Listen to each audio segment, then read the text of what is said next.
Hi, it's Derek and welcome back to Hitchcocks, where today we're going to be taking another look at the Meteor 350. Since its introduction into the UK, we've received many inquiries from customers asking if this bike is fitted with an electronic speed controller.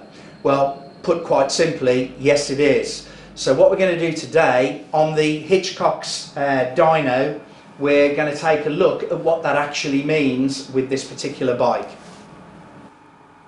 Okay, so how are we going to achieve that? What we're going to do with this bike is we're going to run it up to maximum speed on the in-house dyno to find out where that electronic speed limiter comes into play. We'll also be looking at the rotation of the drum on the dyno to accurately record what that figure is. So let's take a look.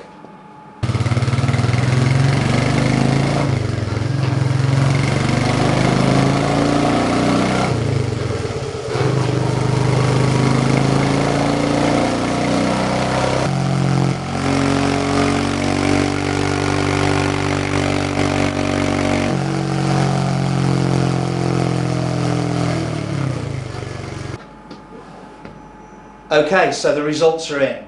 We achieved 75 miles per hour at 5,750 revs per minute. It's important at this point to also mention that this bike is in ideal conditions on our dyno, which means there's no wind speed affecting it and there's no load on the bike. So the figures are pure based on the dyno. They wouldn't necessarily reflect exactly what you would achieve on the highway with this bike.